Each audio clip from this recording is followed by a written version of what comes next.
Facebook. All right, the feed is started. Okay.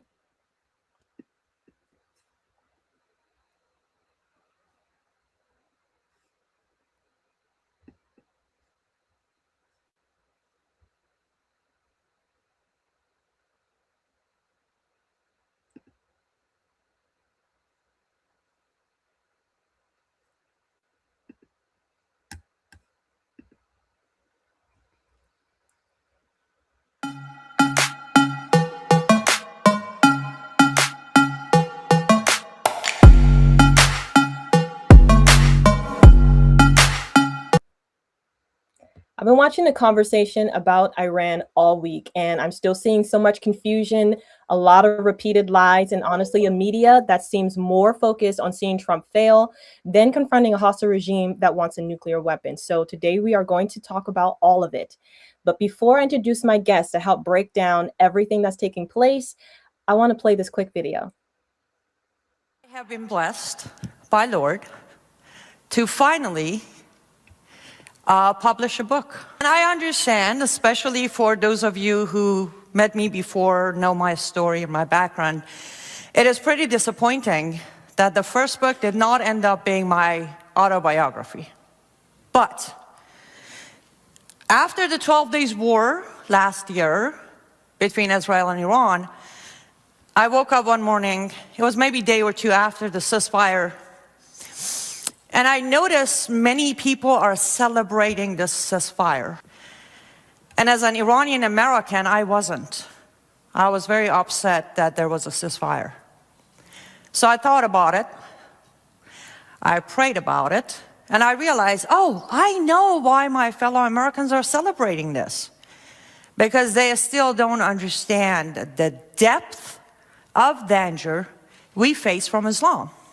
Furthermore, they still don't understand the biggest power behind Islamization is the regime in Iran. So that's why the first book is The Architecture of Jihad. I have no doubt everyone, correct me if I'm wrong, you all have heard of the word jihad, right? What if I just simply said there are 10 different faces of jihad? If you don't believe me, that's okay. The book is right there. Grab a copy.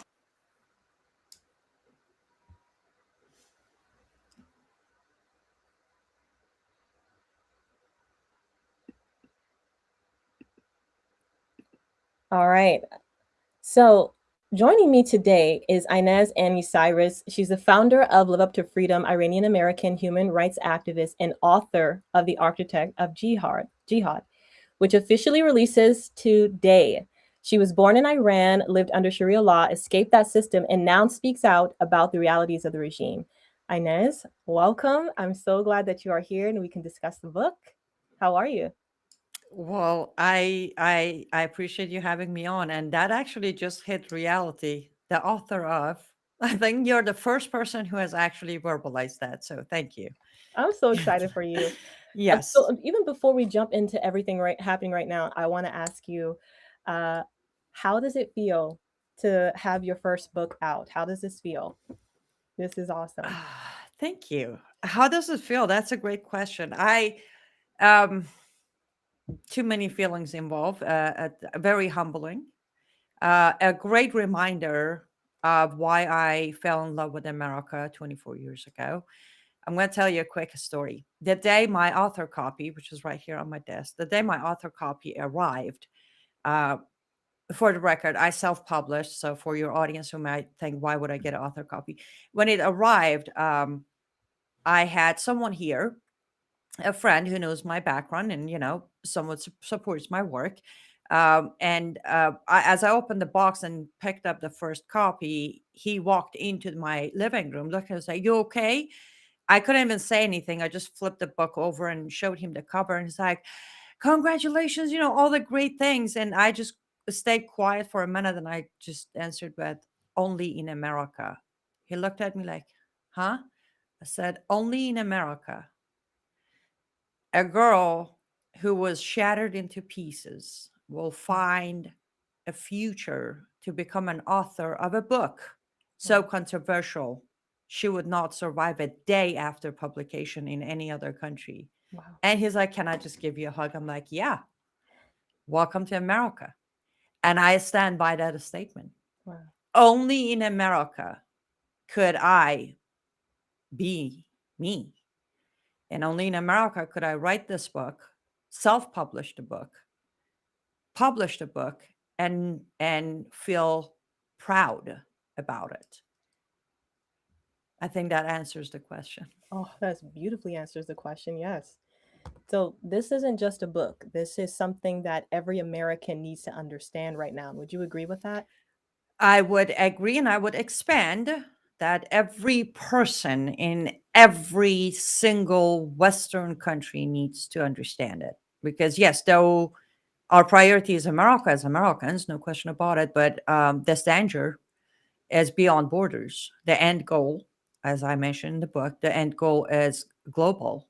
Mhm. It's not targeted at one city or one state or one country for that matter. It's a global caliphate, the conqueror of the world under the flag of Islam is the end goal. So, yes, Americans definitely do need to understand it, especially because we're a little ahead of this curve compared to Europe and Mhm. Canada for that matter. Wow. Yeah, the last podcast I had you on with me, you said something that keeps playing in my mind, and it was very simple. You said that, excuse me to your American audience, but your school system doesn't do a very good job of teaching you what's beyond the borders.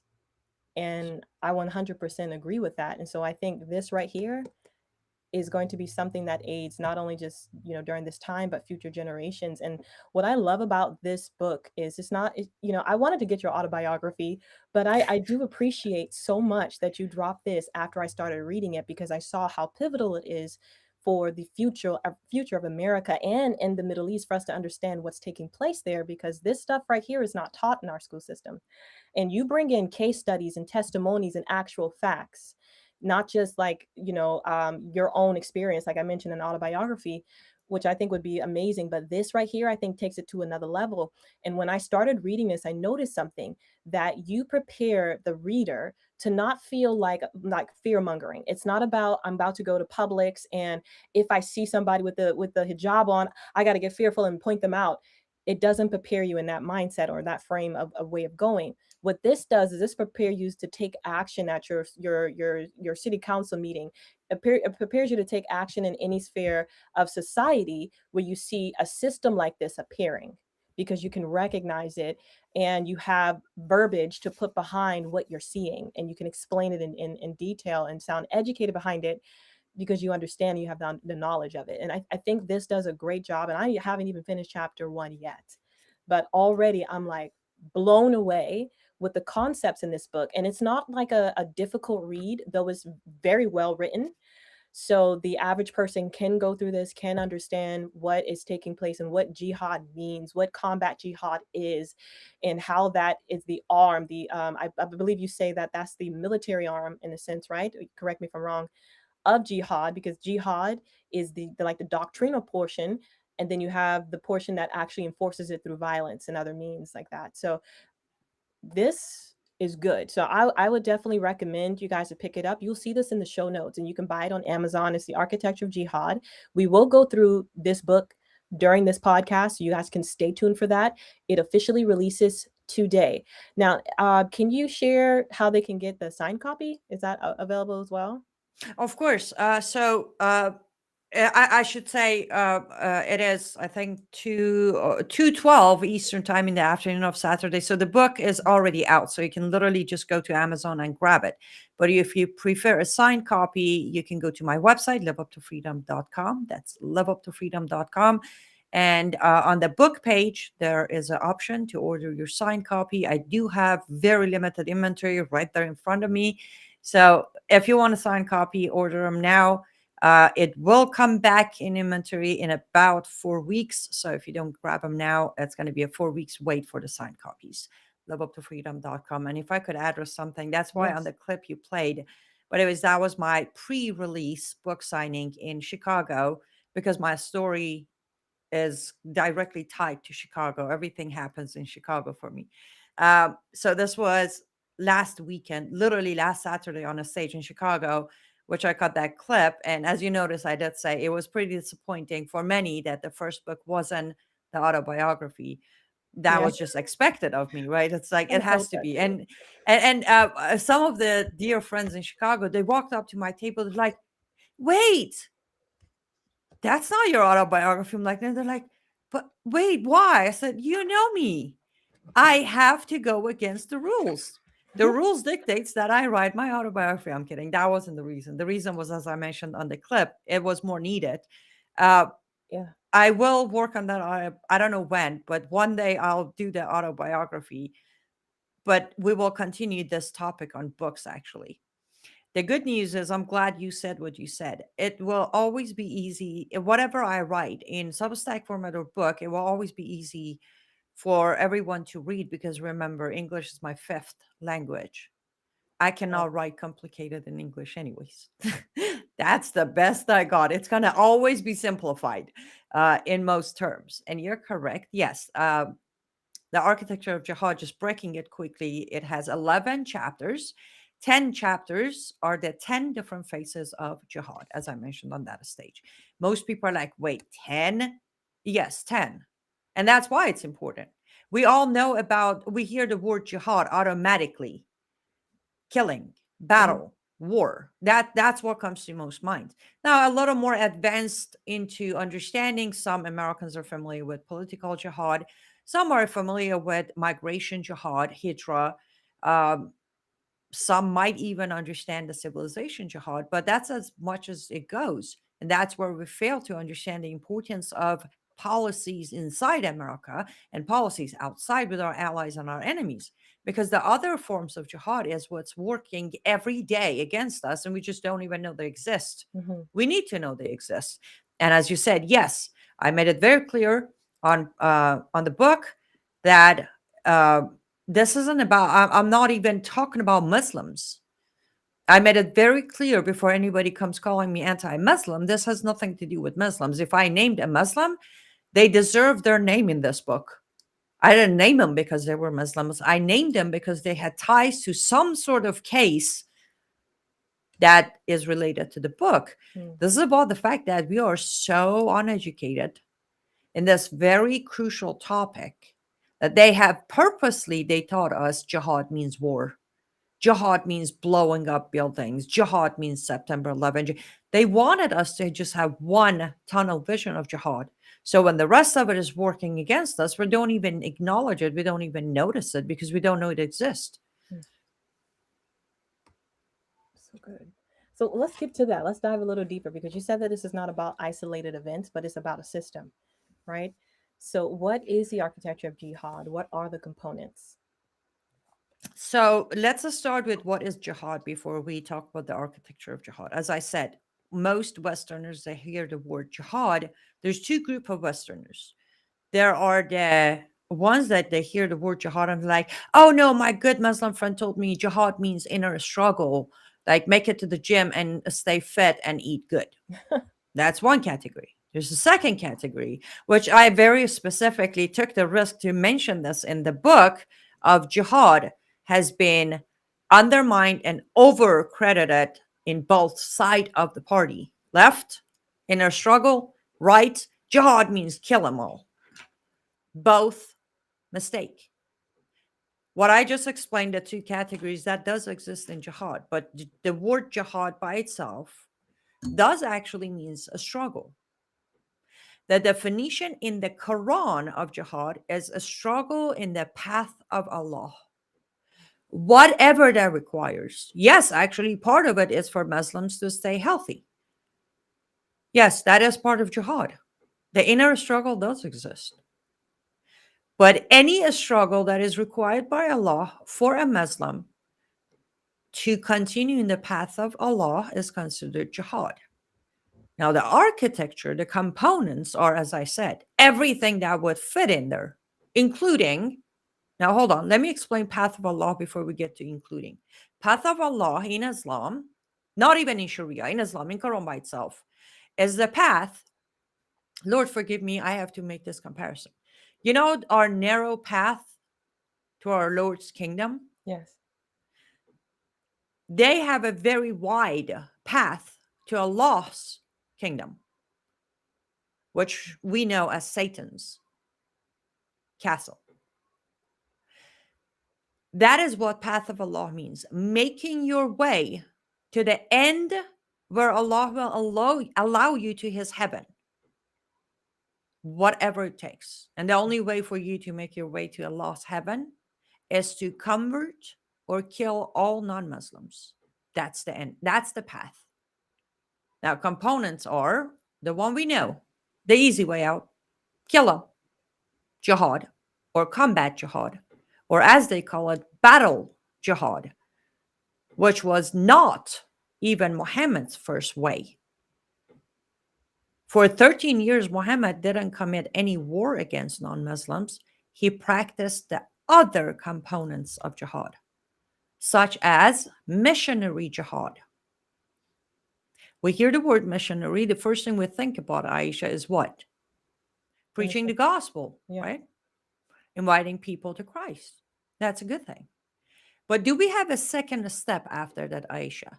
Like, what is this? Like, you preach the gospel, you plant the seed in someone's mind about Christ and his love.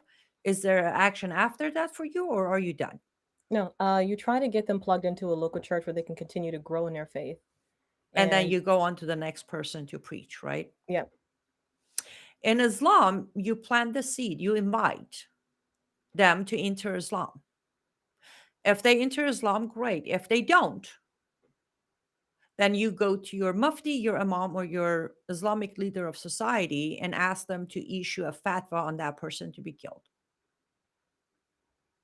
Documented in the book. We don't have enough time for me to give you every verse, every tafsir, everything, but it is in the book. I love that too. That you put the, like, even the script, the pieces of the Quran or the verses of the Quran are in there too.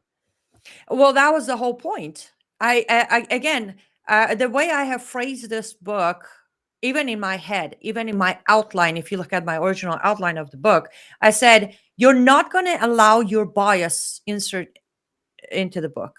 No, girl, you're going to shut it off. You're going to write this not as a former child bride. No, you're going to write it as a daughter of a sheikh who flipped through these pages to train you to become him. That's how you're going to write this, which means you're going to put the evidence in there. Wow, I love that. Everything has to be there. Your reader should not have to guess. Is she referring? What is she referring to? There's no guess game. When they're done with one chapter, they're done with one chapter. They have the information. They have the evidence to rely on the information, and then they have the tools to create their own case about this specific chapter. So that's why we do see some of my friends were a little concerned. It's lengthy. You have too much references into Islamic text and doctrine. I was like, it has to be. People can scan through it and not read it. I'd rather give them more and them not read all of it than give them less and have them go now research what I gave them. But yes, in missionary jihad, it isn't that you're preaching a spiritual arena. You're preaching a system.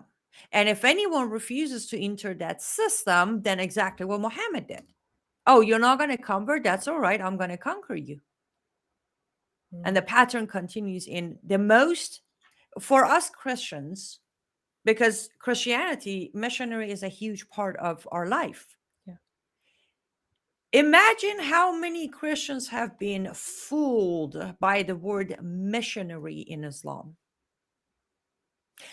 By the interfaith dialogue preach of, hey, just send your congregation, let them hear our end of the story, without telling the pastor that, oh, by the way, is anybody from your congregation who doesn't come to Islam will be an approved target under my so-called religion. Wow. Wow. So I want to take that and then move into the different parts of how this shows up in society. Because you mentioned in the book that the ideology shows up in politics, education, media, and culture, right? And Yes. I know that as we get through this book, we're going to see those things take place. And after you answer this, I'm going to tie it into what I learned from Charlie Kirk reading some of his writings too, because it's wildly similar. But can you explain how can we recognize that ideology in those different arenas, those spheres of influence? Okay, so each one has its own different way of spotting, of course. For example, politics and policy. Again, in the book, um, under political jihad, I break it down. There are different actors that are involved. For example, you have the politician, easy to name: Ilhan Omar, Rashida Tlaib, Keith Allison, Omar Fateh, recently, Mamdani. That one is easy because you immediately know there's a candidate who's running for a very specific um, position or seat, and they are never, ever going to hide their Islamic beliefs. Mhm. I'm not saying, I want to be very clear, especially because I'm on your show to respect your audience. I am not saying any candidate who runs and is a Muslim, you should be afraid of them. I'm saying any candidate who runs and is identifying as a Muslim, you should take a closer look at them. Reason for that is not the individual. Again, it's the system. If you're identifying as a Muslim in any country, especially in a free society, that's choice. Let me explain. If you're in Iran, if you're in Afghanistan, Pakistan, Saudi Arabia, Kuwait, Bahrain, you don't have a choice to identify as anything else. Well, you do have a choice, but the consequence of that choice is most likely prison, torture, or execution. But in a free country like America, you choose to identify as a Muslim. Nobody's forcing you. So if you choose to do that, you're also giving me a very clear signal that you read the Quran, you believe in Allah as your God, and you believe in Muhammad as your messenger. Right there, there's a conflict for me as an American, Mm. not as a Christian, as an American. Differentiate. Why there's a conflict? I know who your Allah is. I have read your Quran and I know what Muhammad policies are through our architecture of jihad. So, question is, I always have to question your agenda. Are you going to uphold the constitution that is an absolute opposite of your Sharia? Or are you going to override my constitution with your Sharia? Mm. That's when the question comes in. Again, I'm not saying be afraid of them. I'm not even saying ban Muslims from running. I'm just saying pay closer attention. And the best way to do it is look at their policies, look at their speeches, listen to them when they talk. Pay attention to their month of Ramadan and their messaging. I released a Substack yesterday because yesterday was the last day of Ramadan. I said, now Ramadan is over. Let's address Ramadan. There's a message that spreads around. So many Americans in so many different places say Ramadan Mubarak or Eid Mubarak. Like, do you even know what you're congratulating them on? You're Mm. celebrating the bloodiest month of Islam by definition of Quran, where the reward for jihad is tenfold or higher. That's what you just congratulated your fellow Muslims on. Do I claim all Muslims commit more jihad in Ramadan? Yes, but not all of them combat jihad. But during Ramadan, whatever a Muslim does is highly rewarded. Then there's the other group of actors inside politics, and those are the funders. Those are the money people. When Mamdani won, after he won, a video of Linda Sarsour came out saying, "Now this is over. I stayed quiet." She was ordered to stay quiet, apparently. "I want to thank the Muslim community for all of your donations, and mainly CARE, Council on American Islamic Relations, that provided the majority of funds for Mamdani's race." Mm. Those who fund these races need to be also looked at. Now, I put them in a separate category inside the book, which is financial jihad, where they use money to keep pushing other fronts of jihad. One of them is that. And then you have your I'm not going to say leftist because lately we have a lot of right wing people who are supporting Islam. Then you have your non Muslims who play a role inside the politics of Islam. They side with them, they take their money and promote them. For example, we know about MEK. I have talked about them on your show, I've talked about them on my show. MEK, which stands for Mujahideen Khalq, a terrorist Islamic Marxist group. And I don't say terrorist because I don't like them. They were in our terrorist list and then they were removed in 2012. They have Republican politicians and Republican influencers on their payroll promoting their agenda all day long. But point is, the third category are those who are siding. Again, in the book, I mentioned one of the ways you need to actually learn how not to enable jihad through your own lack of action is pay attention to your politicians, not the Muslim politician, your politician, the one you voted for. Watch their voting record. How many of them got behind the anti-Islamophobia bill of Ilhan Omar? When you find them, fire them, boycott them, hold them accountable. Because we have a lot of them. I exposed 144 Republican Congress members who endorsed the leader of MEK. Aisha, that's 144 Republican Congress members. And some of the names, they fly around everybody's show as a patriot and America loving Congress members.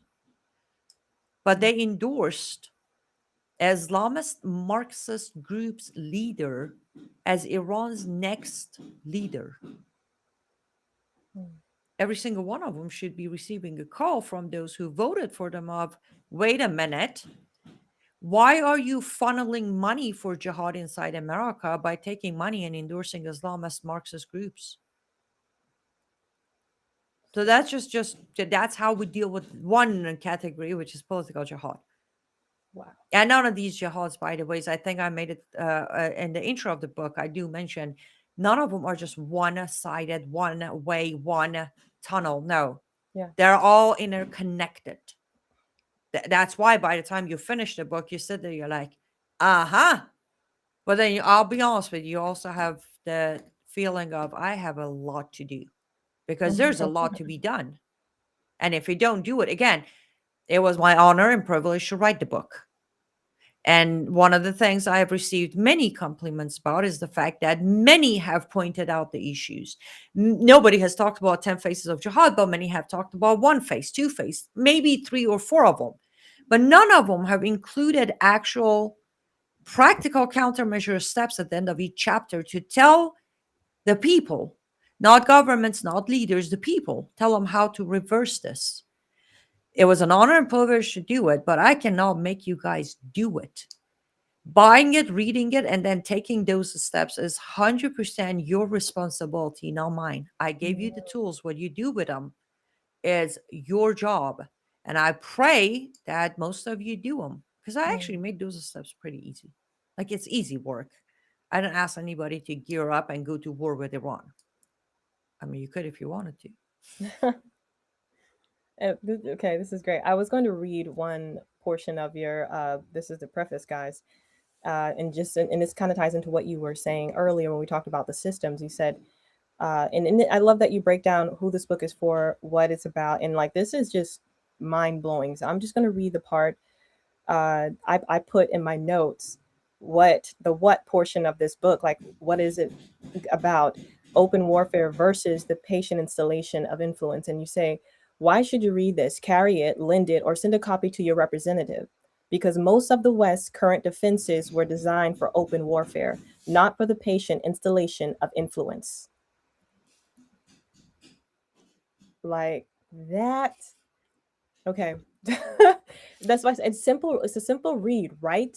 But the wording, it's not by accident. It's very intentional. And this just gets you to think about, and you mentioned we have this issue on both the left and the right about our nation, its founding, what we're fighting for, what we need to be aware of, because as you stated, we've seen a lot of conservatives just remain quiet or just kind of be okay with just participating in terms of sometimes just casting a vote, and that's really it. but we really have to be more active. We have to understand what's taking place, what's moving, show up at those polls, and come with information, come with facts. And I think this book prepares you very, very well in that aspect. And for me personally, what I am seeing in this is a parallel, because I've read some of Charlie Kirk's book. I don't know if you've read any of his stuff, but what he talks about is something very interesting. He says that when he talks about the left, he doesn't say that it's all the left. And you mentioned that it's not all Muslims, right? Um, but that fall into that, radical category. And there's a left that fall into that. There's some on the left that fall into that radical category. And one thing that he says that also stuck out to me, he said that these are the people that would rather us by their policies be a global member versus a global leader. And because they come through a system, they've infiltrated the education, the media, which is why there's this constant attack and promotion of left ideologies versus anything on the right or conservative. And you see it in our politics, you see it in our culture, you see that with Hollywood. I mean, even when you look at these Oscars, these people that are winning Oscars, there's no rest in terms of the political arena, because they're using that platform to speak out. And most people, except for Nicki Minaj right now, I don't know who else is speaking on the right, but when you watch those Oscars, a lot of them they're more angled on the left. And when you look at our school, for example, Harvard, etc., the indoctrination of that ideology, that's also embedded there too. So now we're having, because we've sat back and haven't necessarily taken these spaces or recognized the systems that have infiltrated these systems, or the war within these systems, we're now having to fight, because now we're seeing, oh, they want men and women's sports. That no, they want men and women's bathrooms. They want to mutilate our kids. Like, now we're waking up, because it's like right before us, it's not apologizing. It's just, it's in your face, and if you don't stop it now, you know where it's happening, because you can blatantly see it. But I think this book prepares you way before you get there. I what are your if thoughts on that? if someone is willing to prepare themselves before they get there, I believe the pitch line I have on my Substack at the bottom of each Substack for the purchase of the book, it's something like get your copy of Architecture of Jihad and equip yourself before you're taken over. Mm, It's the willpower. Now, again, forgive me. I always apologize, but forgive me as what I'm about to say. Americans, we have in every country, in every nation, we have different type of lifestyle. I can think of 10 people I know personally in America, Americans who will sit here and tell you they had a rough life. They had too many ups and downs, broken family, and all of that is legit.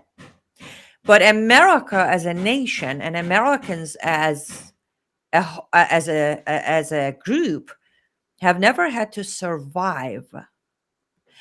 And as a survivor, I can tell you that human behavior goes as followed. If you never had to survive by definition of life or death, if you never had to survive, you will always consider yourself an exception to disaster. mm, And that's where they won't care until it's their backyard comes to play. But if you had to survive at some point, whatever age of your life, from there on, you always include yourself in the disaster, because your survivor mode comes up. It's like, whoa, whoa, I might be next. Let me prepare. So that is the biggest challenge we're facing in America. Majority of Americans, by definition, yes, rough childhood, broken family, maybe losing a job, making one mistake and having a felony, all of that. None of that is surviving a system that was created to take down yours. That is the survivor I'm talking about. I mm, survived that. I survived a system that is created to take me as God's child and turn me into a half worth of a property. I had to survive that system. I did. And then after surviving it, I had to learn how to go from a survivor into a, overcomer, or sometimes even overachiever. But most Americans have not, I mean, don't look at the feminists out there. They're complaining about what they already have. They're just too lazy to practice it. And that brings us back to, are they willing to read the book and do the steps? mm, Because a lot of Americans on each side of the aisle, again, They complain about things, and then I remind them that, wait, you already have this. They're like, yeah, but to get it, I have to do like 5 things. I'm like, oh, so you're not complaining about lack of rights. You're complaining about too many steps to practice your right. Now, that comes back to being a little bit of a spoiled. Mm, That's why I said you're going to feel like I'm giving you way too much steps to take. But if you want to survive, furthermore, if you want to stay alive, you're going to have to take these steps. Or one day, again, on that very stage on Saturday, I told people there's a clip of me saying, what makes you think you're different than Iranian people? Genuinely. What makes you think you're different than Iranian people? What makes you think 47 years from today, we are not on the streets trying to take our country back? And furthermore, 47 years from today, who's going to come to help America? Because right now, America and Israel are helping Iranian people. But when there is no Israel or America, who's going to come to help us? mm, But again, I can say this, I can give you this possibility. But if your mind is so set on, I'm an American, we're Americans, nobody can touch it. As long as that attitude stands on top of everybody's mindset, there isn't much I can do about it because they're not even willing to accept the possibility. And now, if we were talking, this was, let's say 2015, 2016, I would have get it. But today in 2026, I say, so nobody can touch you. But when COVID happened, you mm. pretty much 70% of this country bended over backward to keep their home and paychecks by wearing diaper and shooting themselves poison. How's that for? You're very touchable, actually. Mm.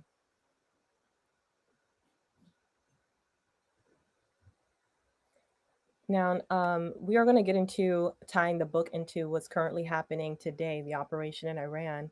And Mhm. I'm going to bring in some questions I have for you. And this is going to be based off of an interview that I saw recently. And of course, what I'm hearing in the media as well. So we can get some insight into that from you. And then I've seen all of this stuff that I'm bringing to you is also tied with this book. So it's going to be great. But before we get into the portion where we're tying both of this into the current what's taking place right now in the Middle East, I want to introduce one of our sponsors. This is Your Skincare. Your Skincare is a brand that I've been with since 2023. They're a skincare brand, but they also have makeup options. They are all clean. They're made here in the USA. I love this brand. They got really fast shipping. It's just like Amazon. Within 1 to 3 business days, you'll get your items. And the cool thing is that they have allowed 2 options for you guys to take advantage of if you want to check out their options. I highly recommend them. I say if you try it out, I promise you won't be disappointed. My audience on TikTok, my beauty audience, loves this brand, and I have introduced this to them, and they constantly come back for the new drops and stuff because the product works and it's actually really good. So Your Skincare, they gave if you see the show notes or you want to screenshot that link there, you can use that. That's going to be a link directly to their website, and if you use that link, what you'll do is when you sign in, you'll be eligible for free birthday gifts. You will have free birthday gifts for free refills and then free shipping. And then there's also a discount that you'll get when you're checking out. When you get on the website, they'll have an AI skincare tool that helps you to determine which products will work great for your skin depending on your environment, your habits, eating habits, drinking, all that stuff. It actually those questions to kind of give you a more targeted routine, and I love that for effectiveness. And also, all their items are made for sensitive skin, so it's like I said, it's top tier. So you can either go to their website and do that and get all those free perks. The other option is Amazon. And that code is Aisha 15 off. The only perk on Amazon is just the 15% off. And of course, you got Prime, you get that quick shipping. Okay. But that's more on your end than mine. So you get that 15% off if you do Amazon, and then the perks plus the discount if you go directly to their website. So either one you want to take advantage of would be great. I would 10 out of 10 recommend checking them out. Even their makeup drops are clean, and it delivers. Okay. Their powder was one of my favorite finishing powders. And it still is one of my top fives because it's clean. And it just delivers. It holds your makeup for 12 to 16 hours. Like it's great for oily skin, but very light enough for people that have dry skin. So, or combination. So yeah, it just, again, top tier. Check them out. Okay. So I want to get back into this segment. I have some stuff I want to give to you in terms of these what's taking place in the media and this recent interview with Lindsey Graham and Bill O'Reilly. Now, the reason why I'm bringing this interview into this conversation, it wasn't originally my plan, but I had a follower who commented on one of my videos, and they were like, "Hey, you should watch the interview with Lindsey Graham and Bill O'Reilly. They give more insight because Lindsey Graham had mentioned within 3 to 4 more weeks, he's predicting that we're going to be out of this whole operation is going to be done with." So I was like, okay, I'll check it out. So I went and watched the entire thing. And I thought it was good because I love that Lindsey Graham brings in some stuff that the media doesn't highlight, because I feel if we hit history, which is what Lindsey Graham, and you know, like him or hate him, I do think that he did say some really key things in this interview. Um, but he took us back to history and brought us up to the current. And I think we need to revisit history. And I feel like that's lacking. Like if you walk in the streets and you were to ask an American, even Gen Z, about World War II or our like they mentioned, our Axis powers, who are they? People would not be able to answer that question. So we have an issue with our history being remembered so that we can understand and predict what's currently going to take place. And I think history is very, very important for that matter, among other things. So one of the things that they were talking about was people who hear that. Let me get back to my notes.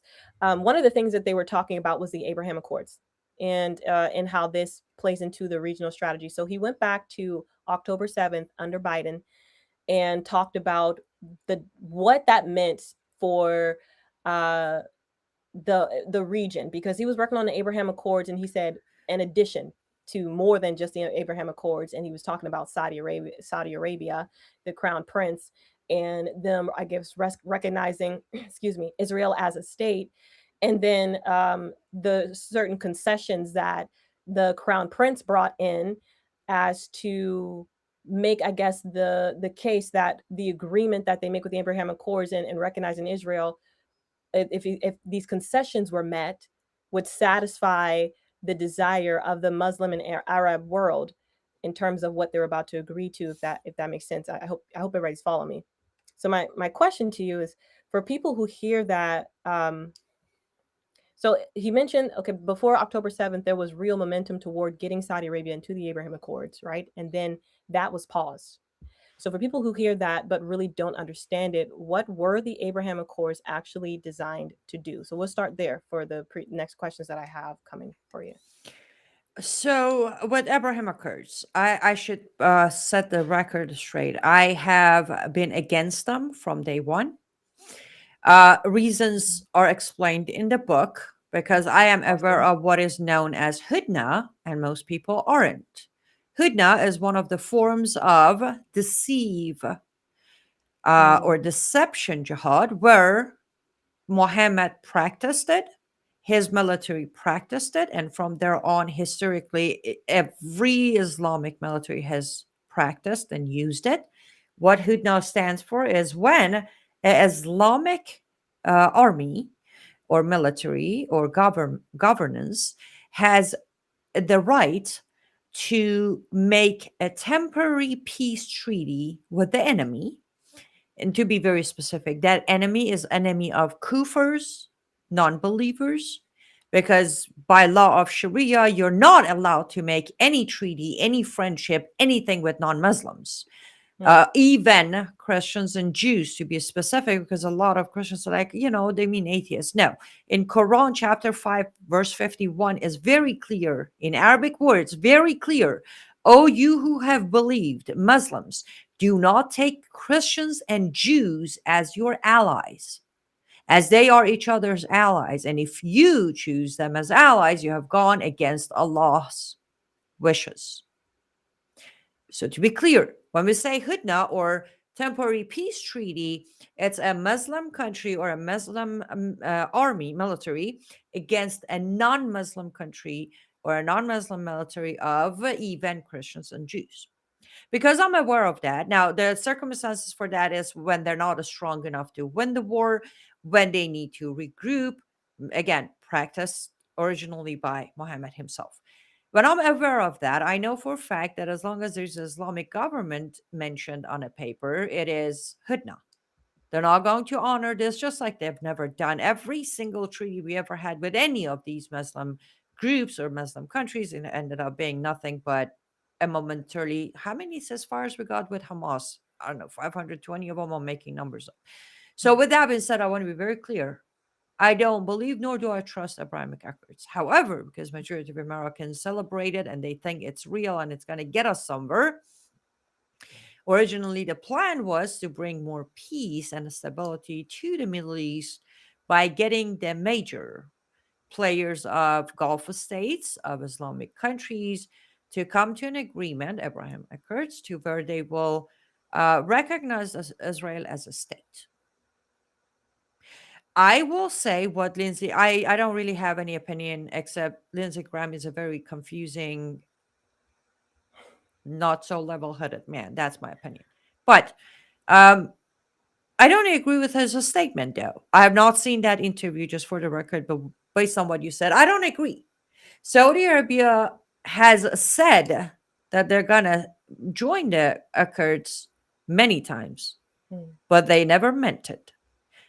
Even now, I'm not, this is a little complicated. So I'm not saying what happened on October 7th shouldn't be addressed or is not a major issue or a major jihad. But I'm saying to blame October 7th for why Saudi Arabia hasn't recognized Israel, a state of Israel, is not an accurate statement. Mm. Again, historically, okay, let's start here. Saudi Arabia, though modern to your eyes through policy internationally, is still by far one of the most strict Islamic countries. I mean, that is where Muhammad was born. That is where Islam was born. You can't take that route off of Saudi Arabia. You can't. Inside the country, its own citizens are pretty much suffering, especially women. Reminding your audience, until 4 years ago, 5 years ago, Saudi women did not have the right to have a driver license. Then they were given a right to get a driver license with an attachment that in order for you to get a driver license, your male guardian has to come with you to DMV and give us a written authorization for you to get a driver license. So Mm. government took power and handed it over to male guardian, not to the woman. So them joining Abrahamic Accords is not going to happen. And even if it does, we should not rely on it. We shouldn't. That's where I stand with those names, those countries. Same thing with the peace board. I mean, I have done it on my Substack. I can write two books, not one, two books about the peace board and the flaws and the tricks that are being used. And well, again, Westerners are not even seeing it because they don't know they exist. Mm.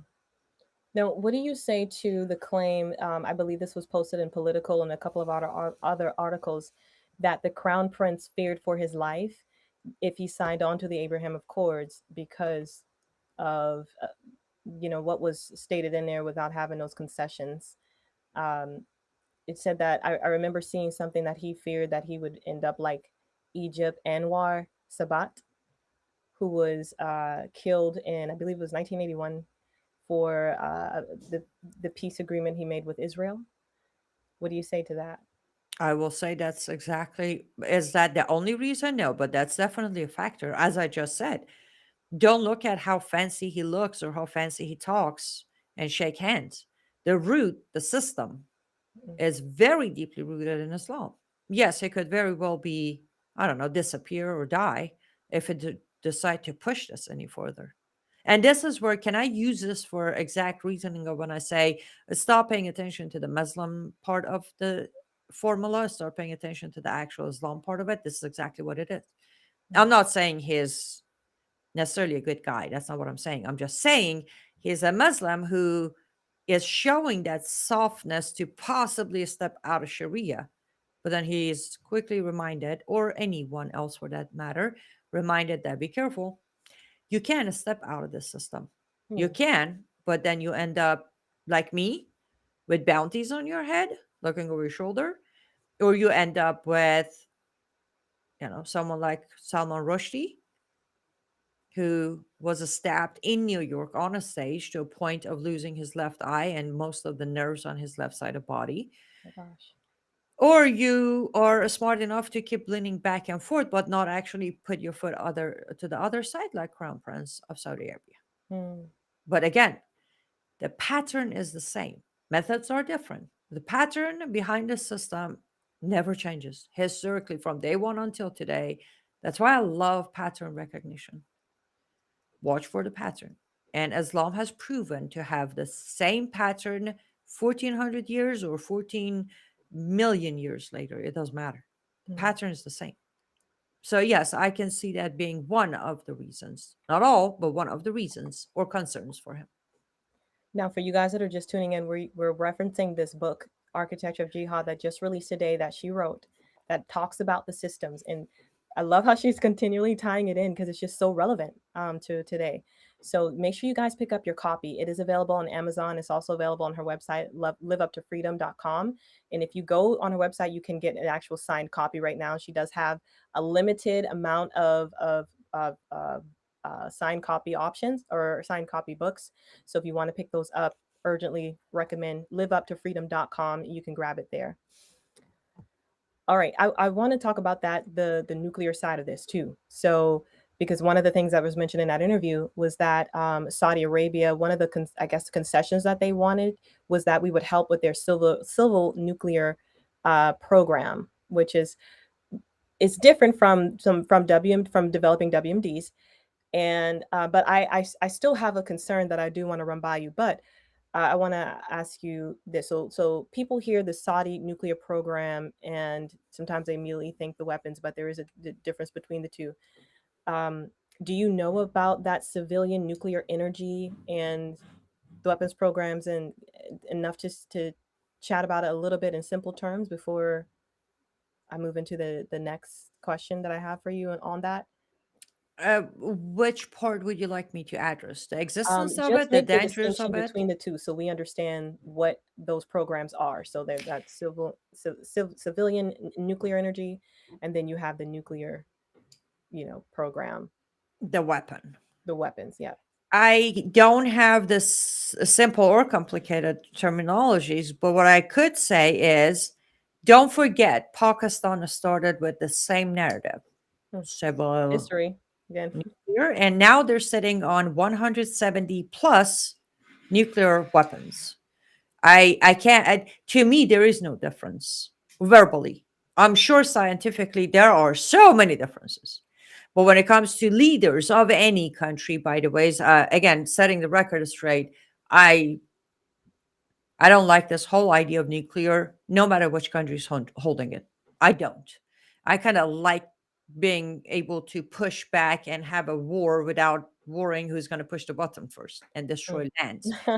That being said, I'm sure scientifically there are millions of differences, but I can promise you when leaders talk nuke, it's never about what they say. About energy, about industry. It's not about energy, it's not about industry, it's not about stability. It's always the very first baby step to later become either Iran or Pakistan. Can I go That's where I was gonna sidetrack go. here? So you're already hitting it. Yes, go. That's exactly where I was going to ask you, which was my concern, was if we, let's say that this operation in Iran, I think just name I will declare successful, but we look at Saudi Arabia, right? Let's say that this whole Abraham Accord thing goes through. They, Lindsey Graham, as he said in the interview, is able to convince Congress to go forward in allowing us to be able to bring Saudi Arabia on, like we assist Japan and our other allies, and then help them with this civilian nuclear program. Could they likely be from that? Because it would take years to develop from the civilian nuclear program, but it could develop. There's a possibility. Mhm. So, do you think that there's a possibility that Saudi Arabia could be another Iran if we go forward with a deal like that? Worse. Saudi Arabia could be another Pakistan. Yeah. Okay. Worse. Let me elaborate here. I'm Yeah. I'm I'm gonna I'm gonna do my best to do this clean and clear. So our claim from what I understand, last year, after the 12 Days War, we got the ceasefire because we claimed that we destroyed Iran's nuclear facilities, which later came to be, well, not technically true. That's why we had to go back in. But the argument that I have put on the table for more than a year or five, actually over a decade now, is what do our policymakers think when they sit there and say, okay, so we kind of sort of created a country, Western side of things. And we said, okay, Muslims aren't getting along with Indians. So how about this? India, stay India. You Muslims of India, go have your own country. And they wanted to call it Pakistan. We said, okay, that's all right. You go ahead and be insulting because we believe in free speech. So be insulting, call yourself Pakistan. But it was absolutely useless fact for your audience. Pakistan means the land of the clean. They named it Pakistan because to them, Indians were filthy, non-believers. Anyhow. And then we said, okay, so you're pretty tiny, you're small, so behave and we let you grow on your own. Pakistan was created, if I'm not too far off, in 1946. 1946. It's not even 100 years old yet. You want to tell me why they hold the guillotine over our head today? We can't mess with Pakistan because they have 170 plus nukes. Not the technology, not the facility, not the enriched uranium, the actual weapons built ready to go, 170 plus of them. And then when we were informed of Iran's nuclear, again, this is documented in our own government. You can find it. If not, contact me. I'll give you the documentation. Iran's nuclear program didn't start with Iran's nuclear program. Iran's nuclear program is started with the actual brain behind Pakistan, the Pakistani professor behind Pakistan nuclear program. You know why we couldn't go after Pakistan and tell them how dare you're giving Iran that technology now? Well, because they had 170 weapons. So that's why I want to be very clear when I say Saudi Arabia will be more dangerous than Iran and becomes Pakistan. This is why. They will get to where, as it is, again, I don't know how much you or your audience follow Pakistan. I strongly suggest you should. I put a lot of Substack on it out. A lot of people don't pay attention. Most of the time when you say Pakistan, people think of the, grooming and rape gangs in London. Oh, that is the least of problems that we face from Pakistan. Let me tell you something interesting about how dangerous we have turned Pakistan into for ourselves. Since 46 until today, not a single administration in Pakistan has completed their terms. They were either assassinated or convicted of some sort of corruption and put in prison. How's that for a stability of 170 plus nuclear bombs in a country? Now we're going to risk that with Saudi Arabia. How What would are my the audience guarantees find that Pakistan information is? on? I'm sorry. Sorry. How would my audience find more information on Pakistan? Go to my Substack, loveuptofreedom.substack.com. On the search button, look up Pakistan. All of my Substacks on Pakistan will pop up. Okay, thank you. That's the thing. The days I write, a lot of my own friends are like, you're not getting much traffic because you're writing about irrelevant things. I'm like, wait until they become relevant. I don't write about headline of news. Well, except when it's Iran, or Pakistan. But on normal days, I pay attention to things most of Americans are. And I guess rightfully so, not really. We should pay way more attention to these countries in Middle East. But yes, liveuptofreedom.substack.com. You get to my homepage, there's a search button. Just look up Pakistan. All of the writings on Pakistan will pop up, including the creation of Pakistan. I have done a Substack on it. If I may, guys, the book is filled with case studies, factual, this is evidence and also testimony. So, this is well documented here in the book. So if you want to check this one out too, or anything that she's saying, I'm just emphasizing that you're not getting somebody's just opinions. These are facts. These are evidence. She's laid it all out. Okay. So that way you have a reference point, you have citations, if you will, where you can go to that information and find and get the real actual evidence of what's taking place in the nation. So she's really good at giving you the actual evidence. Okay. Thank You you. can- It's not to brag because it was rough. Growing up was very rough, but I had a childhood that allowed me to form my opinions after I knew the facts. So even if I write something Love that. just based on my opinion, it will automatically have the facts in it. It's when you learn the system before you have the brain to form an opinion, it's always an advantage. Hmm. Now, I know that there's so many people that I talk to that don't see Lindsey Graham in a good light. Uh, so I understand. I'm not saying that I do, but I everybody that I talk to just they see something crooked. But I want to add this into our mix and get your expertise on this. So Lindsey Graham's argument is when it comes to this Operation Iran, waiting too long makes the threat worse.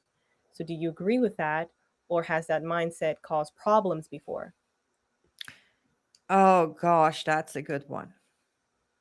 Um, I think we originally waited too long. I do agree with that. I did actually verbalize that. If you put out the warning or the message on January 13th, you better make sure by about February 2nd we're hitting them. Because with a country like Iran, giving them so much heads up is not a good idea. Mm. However, Ooh, that's good. That's today, okay, it's going to sound like it, but I am not going after President Trump. I am giving you analysis of what's in front of us. It's not a specifically president. We could say Pete Hegseth or somebody else. I don't know. But today we're starting to look like we actually, though we waited long enough, but we still at some point underestimated our contingency plan. Why do I say that? When we went in, everybody, including me and you, were aware that there is a hostage token there, and that is a Strait of Hormuz. yeah. So that was a clear thing. Now, it doesn't look like we had the proper contingency plan for when it does happen because we thought they're not going to do it. Today or yesterday, when we hear the announcement that, and I'm not saying this is right or wrong, I understand this is sometimes form of war, but we, United States of America, just released all sanctions on Iranian oil. So they're going to start selling their oil. We could argue, well, they would have sold it to China anyways. Yes, but it would have taken way longer to sell it to China than when now they finally have a free pass from US to sell their oil to Europe and everywhere else. Why is that a problem? Again, I'm not saying it's right or wrong. I'm saying it's a problem, which looks like comes from lack of properly having a contingency plan for a problem we knew we're going to face one way or another. The problem is we're hammering them. Well, technically, Israel is hammering the leaders and the Yeah. IRGC humans. We're hammering on facilities and buildings. We kind of split jobs there.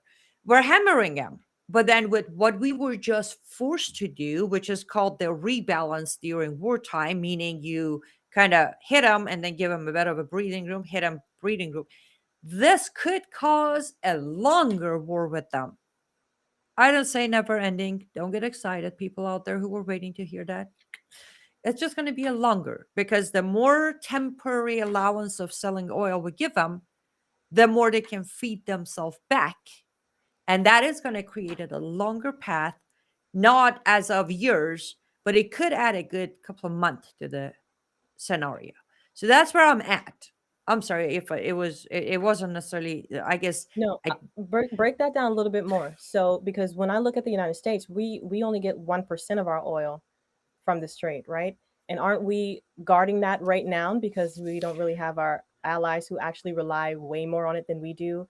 yes. Um, okay, so elaborate on that. Okay, so though United States of America necessarily by itself may not need a strait to be open or has the guard, but you cannot be involved in a war. Well, You can, but right now, under the circumstances, it is not a smart idea to create a global economic collapse because you don't want to release any of the choke on your enemy. So if we continue pressing Iran without giving them this relief of sanction, what's going to happen is globally there will be a higher risk of us being blamed for what's going to be next 10 years of our life than having to release chocolate, say, listen, we're still at war, we're still hitting you, we're going to keep hitting you, but in meantime we're going to relieve your sanctions so you can sell your oil to just catch up with the last 10 days. And by the way, this is just catching up with last 10 days. We're not even thinking of tomorrow. The temporary release is to just get things back to zero. Now, how are we going to maintain it on zero? That I don't know. We'll hear about it when they release the information. Right now, we want to catch up with the last 10 days of the, we could say economic collapse. We could say oil industry collapse. We can name it whatever we want, depending on our preferences. But the point is, we got to a point where globally, US is now under too much pressure Mhm. to sustain a war without having a global effect. Because, as you know, almost 9 out of 10 of our allies, well, all allies except Israel would love to always blame us, right? Especially Yeah. those NATO allies who refuse to get involved with this war. Who Trump already called out at the beginning of his presidency that he wondered if they would even assist us. I think we've seen a Yes. lot of the stuff that Trump has said happen exactly how he said it would. Yes, but that's exactly where we're under just as much pressure as we're putting on Iran. Though they don't have to get involved. That's why they're not. But they can put more pressure on us for backing away because they're facing the consequences of our war. They have stayed out of it to be able to call it your war, not ours. Hmm. That's a strategy by them. But And why do you think? unfortunately, that strategy is forcing us. Again, I want to be very clear. I'm not saying this is right or wrong because there is no right or wrong when it comes to the sensitivity of the target, which is Iran. But we have to handle this without putting more pressure on ourselves. It's not the economic pressure on us, it is the global pressure on us. So we had to release some of that pressure by giving a temporary release on sanctions of Iran's oil. God, I understand. Do you think that this sets a precedent for China, for Russia, who rely on, heavily on that Iranian oil, like that, kind of we're in control type sense? Because, we got Venezuela, right? And that's, I think, where China was buying their oil very cheap there. And then we got Russia, and then now we have Iran. That we have the Strait of Hormuz, kind of have that under control as well. So, do you think that this is setting a stage where it would be a deterrent to other nations from doing certain things? Like we already know that China, quote unquote, wants to invade Taiwan. Uh, Russia and Ukraine, this is still taking place. Do you think that this will provide a deterrence? Let me ask you a question. And to answer your question, let me ask you a question. How do you think Iran is keeping, by the way, we should be more precise in our wording because I like to do that. The Strait of Hormuz isn't completely closed, it's partially closed. But how do you think Iran, the regime of Iran, is keeping it partially closed, Aisha? Any guesses? Because we know they don't have a navy left. Yeah, So how do you think they're keeping it partially closed? maybe I'm not sure. Proxies, maybe. Who are the proxies? They're not the jihadist proxies. They're keeping it closed with the help of their own allies of China and Russia, exactly for what you just said. Hmm. If they maintain that closure long enough, this release of sanction will come to picture, which it did. And that's going to give them a little, not major, but a little bit of upper hand. A week ago, I said on my show that we need to pay more attention. Why is our government not going after China and Russia, at least with threats of saying, we know Iran cannot keep this close? And the only people who are willing, documented equipment that China has provided Iran for a day like today, why are we not calling him out? Hmm. I understand. I was answered by a few friends. Well, we don't want to expand this war. Why not? I know I sound like Lindsey Graham right now, but I'm not Lindsey Graham. I'm not saying why not because I want this war to continue, but I'm saying as an American and as an Iranian, I am so tired of the beautiful prize known as Iran to be constantly either used as hostage or counted as hostage for these dictators to keep running around. Hmm. So at least we need to call them out. But yes, ma'am, there is no way Iran has the capability to keep those areas closed right now.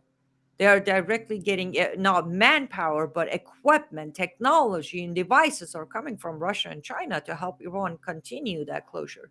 Hmm. Because, yes, China heavily, as I said, the oil that's already in the ships that are being released to be sold to the world would have been sold to China anyways. But this way, it's expedited, and Iran gets to sell more oil while to China than the rest of the world. But this is another time we could, if we wanted to be like really picky, I could bring our ally back into the conversation, Saudi Arabia.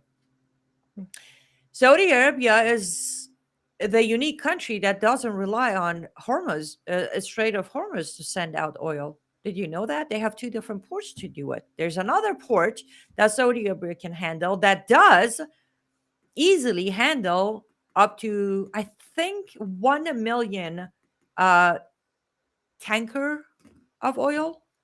That would be pretty helpful right now, wouldn't it? Yeah. Why is Saudi Arabia not being held accountable? Why is Trump not on the phone with Crown saying, hello, step in? You never got involved with your military. What happened to all the F 16s we sold you? Why are you not helping us? Okay, you don't want to get involved with war. That's fine. At least help us with your other strait to send some oil out. We're not doing that either. But then again, majority of Americans probably don't even know that about Saudi Arabia to sit here and say, are they really our allies? Because this is the time to ask. Hmm. The best time in life to ask who's your real ally is when war breaks, personal, professional, business, or country wise. Saudi Arabia has proven to not back us up regardless. Words go so far. Interesting. I mean, I hope that prayerfully that Trump continues to see all of this, you know, and can act in accordance to what is happening. Uh, so I know that we're at time. I don't want to ask you another question, but I want to throw in the book one more time. So guys, Architecture of Jihad is released, and you can pick this one up at liveuptofreedom.com. I also put it in the show notes if you want to grab it on Amazon too. You can pick it up there. It's on Kindle, and you can get it the paperback as well. The book is amazing. Okay, like I mentioned, this is not her autobiography, which would have been amazing for her to release, but this book. As I read through this book, I'm very grateful she released it, and I'm very grateful that I think it's a God thing that you were working on it and it's been able to be prepared for a time like this. So this is going to break down the system so you can see it in education, politics, and media, etc. This is not a book that paints a picture of you see a Muslim person, you should be afraid. It doesn't do that. Okay. This is breaking down the system so you understand now and in the future how to prepare, how to articulate what you're seeing and get to those polls and stand up with information and knowledge that is solid, okay, and factual. Like I mentioned, she throws in a lot of case studies, testimonials, the Quran. I believe the Hadith is in here too. There's so many of those texts that are in here that she quotes, so that way you, without even having to go and find those texts, have them right here in the book as she references and talks through this. And this is the book is amazing. Okay, I'm only in chapter 1, and my mind is blown by what I'm finding out in regards to jihad and the system in our and within the system. It's just really good. So I highly recommend grabbing this. Um, do you have any final remarks, Inez? Well, first of all, thank you. I appreciate you having me on the day of the release. That Yeah, means a lot. I am glad you're enjoying the book. I I love can't it. wait to hear your final thoughts. And I will ask your audience to grab a copy, Kindle, paperback, signed copy. Yes, huge uh, part of it is you support my work because, again, self-published, nobody paid me to write it. When I sat here for months writing it, researching it, correcting it, I wasn't on anybody's payroll. So financially, you take a hit when you have to do this on your own. Yes, you purchasing the book helps me financially, but the huge part of it is, again, when you buy a house, you walk into your house and you walk around, you get to know your house. You figure out which door is the exit door, which one is the basement door, which one is the closet. You measure everything before you go furniture shopping. And that's what architecture of jihad is. I am giving you the room by room from measurement to capability to capacity of every corner of jihad. So not only you can spot it next time, but you can also reverse decades of different phases of jihad that has been implemented inside America. Mm. When you read it, yes, for a minute you're like, but then immediately follows with so much proper hope that shows you that we are not lost. This Yes, battle is not over. I love It's that. just about to start. But if you don't get the training, you may not be able to get actually involved with the battlefield. Mhm. So get a copy. And then if you like it, leave a review. Your reviews on Amazon will be greatly helpful. And if you purchase it on Amazon too, I think we can and leave a review, we can get you to bestseller, right? That would And be this, fantastic. yeah. Yes, those So reviews definitely, help. Yes. yeah, guys, make sure to check it out. Get the book. It's a very good read. It's I want to say it's not dense, but it's very well written. Okay, the average person can understand it. It's very, very well written. So definitely recommend this. And I also floated the idea. So guys, let me know in the comment section if you'd be interested in this, of doing a book club where we can have her break down the things that we're reading inside this book. So if you have questions, I don't know about you guys, but a lot of times when I read books that are really good, sometimes I want to talk directly to the author to ask some questions about a phrase or a chapter or something that was said in the book, and we can make that available at least with this book. So if you're interested in us doing a book club, something that would be like twice, we meet twice a month and go through the book, that we get time to read and read through the chapters, and you can formulate your questions. Then we'll have Inez come in and answer any questions that you guys have. So if you're interested in that, let me know, and I would love to put something like that together, because like I mentioned, the book is good, and for us that are fighting for this nation, we love this nation, we want the future of this nation and beyond, us even living on this earth, for it to be secure for our future generations, then we have to understand things like this. And like I mentioned, she doesn't. There's not fear mongering in this book. The why, she talks about all of that in the book, of why it's helpful to you to understand what's taking place, is because she says something in this book that Dr. Ben Carson also said. I remember at a Turning Point USA event I was at, and he said that our enemy cannot beat us militarily, so they attack us from within. And she breaks down how this appears within the systems. And as she talked about, was as we see these different, not necessarily that we need to be fearful of them, but she said, watch these Muslim men and women who take offices within our society, within the political arena. Watch what they're saying, watch their policies, pay attention to those things. And this is how you can spot what their framework is when it comes to our nation. Are they willing to put their Sharia law stuff aside and honor our Constitution, or are they coming with a different framework to dismantle it from the inside? And this is how you can recognize it, and you can come with articulation, not fear mongering, or not sounding like an Islamophobia, but you got documentation, right? So you can crush the entire notion of the name calling of Islamophobia, etc., with this book. Okay. So again, if you want to join that book club, let me know in the comment section. You can also hit me up. Hit me up. You can also hit me up and as a subscriber too. That's also in the show notes if you want to subscribe. I know a lot of you have. So if you're interested in that, I would love to do it. So if you want to be a part of that, let us know. Inez, thank you so much for taking the time and hearing the call to drop a book like this. That's not normal. That's not like, it's just well done. This is something that you would want to use, that you would have to go through chat gpt, you would have to pull up articles to get this information, and it's done in a book for you, and concisely done, and gives you everything you need to be on the front lines of this, and have knowledge and understanding to pass it on to the next generation, and to also stand up for this nation. So definitely recommend this. Thank you, Inez, for dropping this at this time. I pray you get to bestseller as well. And thank you so much for your time today. My pleasure. Thank you for having me on. Look forward to coming back soon. Yes, definitely got to have you on. And guys, I want to thank everybody for watching. Donald James Bogan, thank you so much for the stars. I appreciate that. And guys, if you want to stay tuned, I'll be live again next week.